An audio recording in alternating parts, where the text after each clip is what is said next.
నెల్లూరు జిల్లాలో bird flu కలకలం రేపింది. పొదలకూరు, చాటగొట్లలో భారీగా కోళ్లు చనిపోతున్నాయి. వాటి మృతికి బర్డ్ ఫ్లూనే కారణమని అధికారులు నిర్ధారించారు. చాటగొట్ల కోళ్ల ఫారంలో ప్రత్యేక శానిటైజేషన్ కార్యక్రమం చేపట్టారు. బర్డ్ ఫ్లూ ఉన్న ప్రాంతాల్లో 3 నెలల పాటు చికెన్ షాపులు మూసివేయాలని ఆదేశించారు. బర్డ్ ఫ్లూ నేపథ్యంలో జనం అప్రమత్తంగా ఉండాలని అధికారులు హెచ్చరిస్తున్నారు. చాటగొట్లకు 10 కిలోమీటర్ల పరిధిలో ఉన్న ఏరియాలో 3 రోజుల పాటు చికెన్ షాపులు తెరవద్దని ఆదేశాలు జారీ చేశారు. కోళ్లు ఉన్నట్టుండి చనిపోతూ ఉండడంతో అనుమానం వచ్చిన అధికారులు బర్డ్స్ శాంపిల్స్ సేకరించి భోపాల్ ల్యాబ్కి పంపారు. నిన్న వచ్చిన రిపోర్ట్లో బర్డ్ ఫ్లూ సోకిందని తేలింది. కోళ్లకు H5N1 వైరస్ వ్యాపించిందని రిపోర్ట్లో స్పష్టమైంది. దాంతో అప్రమత్తమైన కలెక్టర్ అత్యవసర సమావేశం ఏర్పాటు చేశారు. వెటర్నరీ, హెల్త్, పోలీస్, ఫారెస్ట్ డిపార్ట్మెంట్లంతా కోఆర్డినేట్ చేసుకున్నారు. పీపీఈ కిట్స్ వేసుకొని కెమికల్స్ చల్లుతున్నారు. హైఫ్లోరైడ్ శానిటైజేషన్ చేపట్టారు. 2 ఫారాల్లో వీటి తీవ్రత ఎక్కువగా ఉందని అధికారులు అంటున్నారు.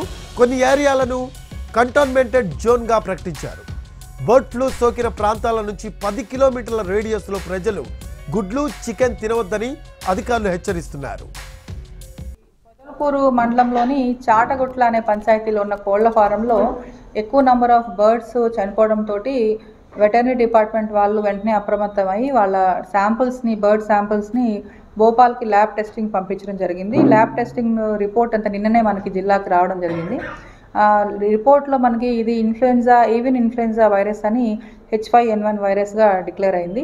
వెంటనే కలెక్టర్ గారు నిన్న అత్యవసర సమావేశం పెట్టారు. అలాగే చాటగొట్ల అనే పంచాయతీ కాబట్టి ఈ పంచాయతీ అనేది మనకి మొత్తం 1 కిలోమీటర్ రేడియస్ అంతా కూడా మనం కంటామినేటెడ్ జోన్గా డిక్లేర్ చేశాము. అండ్ 10 కిలోమీటర్స్ ఏరియా అంతా కూడా సర్వేలెన్స్ జోన్గా ఉంటుంది. ఈ 1 కిలోమీటర్ రేడియస్లో 3 months వరకు ఎక్కడ కూడా చికెన్ అండ్ ఎగ్స్ అనేది సేల్స్ కానివ్వండి జరగకూడదు. 3 నెలల వరకు ఈ 1 కిలోమీటర్ రేడియస్లో బయట నుంచి కొత్త బర్డ్స్ రాకూడదు. లోకల్గా ఎక్కడి నుంచి బయటకి బర్డ్స్ కూడా వెళ్ళకూడదు.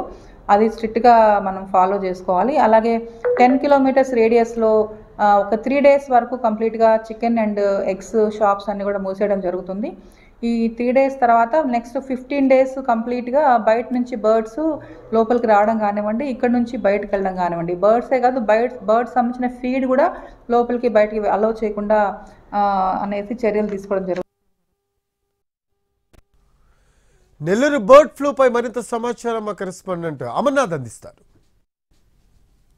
నెల్లూరు జిల్లాలో బర్డ్ ఫ్లూ కలకలం రేపుతోంది. ప్రధానంగా పొదలకూరు మండలంలోని చాటగొట్ల, కోవూరు మండలంలోని గుమ్మల దిబ్బలో ఈ వ్యాధి విస్తరిస్తోంది. దీంతో అధికార యంత్రాంగం అప్రమత్తమై ఇక్కడ కూడా చర్యలు చేపట్టారు. ఈ వ్యాధి విస్తరించకుండా కూడా పలు జాగ్రత్తలు తీసుకుంటామని చెప్పి కూడా అధికారులు చెబుతున్నారు. ప్రస్తుతం మనతో పశుసంవర్ధక శాఖ అధికారులు ఉన్నారు. వారిని వివరాలు తీసుకుందాం. సార్ చెప్పండి సార్, ఎందువల్ల ఈ వ్యాధి ఈ విధంగా వచ్చిందంటారు?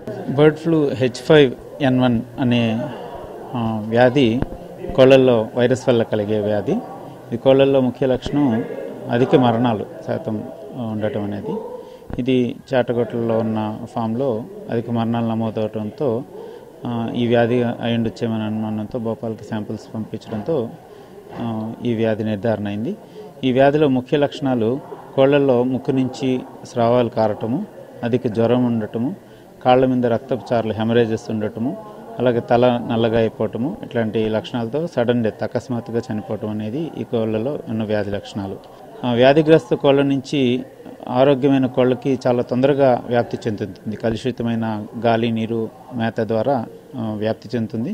అంతేకాకుండా ఫోమైట్స్ అంటే ఎలుకలు ఇట్లాంటివి ఉన్నా కూడా వ్యాధిగ్రస్త కోళ్ల నుంచి ఆరోగ్యమైన కోళ్ళకు కూడా తొందరగా వ్యాప్తి చెందుతుంది. అట్లాగే ఫామ్లో ఉన్న వర్కర్స్, లేబర్స్ నుంచి కూడా గిన్నెలు వాటి నుంచి కూడా కంటామినేషన్ వల్ల కూడా ఈ వ్యాధి వ్యాప్తి చెందుతుంది. కాబట్టి ఈ ఫామ్ హైజీన్ మెజర్స్ అనేవి తప్పనిసరిగా మనం తీసుకోవాల్సి ఉంటుంది. మీరు ఏమి చర్యలు చేపట్టారు సార్ ఈ గ్రామాల్లో?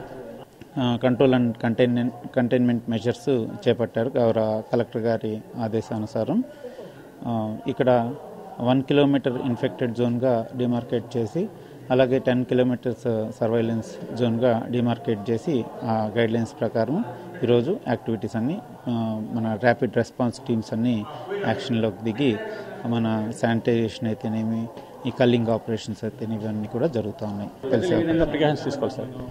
ఈ ఈ ఏవియన్ ఇన్ఫ్లుయెన్జా H5N1 అనే వ్యాధి జూనోటిక్ వ్యాధి, అంటే పశుపక్షాదుల నుంచి మనుషులకి వ్యాప్తి చెందే వ్యాధి కాబట్టి ఈ జూనోటిక్ వ్యాధి కాబట్టి మనకి ఈ యాక్షన్ ప్లాన్ అనేది ఉంది. కానీ మనం చికెన్ని 70 డిగ్రీల సెంటీగ్రేడ్ వద్ద 30 నిమిషాల పాటు ఉడకబెట్టుకుని తిన్నట్లయితే ఈ వ్యాధి మనకి రాదు. కాబట్టి అంతేకాకుండా భారతదేశంలో ఎక్కడా కూడా ఈ వ్యాధి మనుషుల్లో H5N1 ఇన్ఫ్లుయెన్జా అనేది మనుషుల్లో ఎక్కడా నమోదు అవ్వలేదు. కాబట్టి మనము భయాందోళనకి గురవలసిన అవసరం లేదు.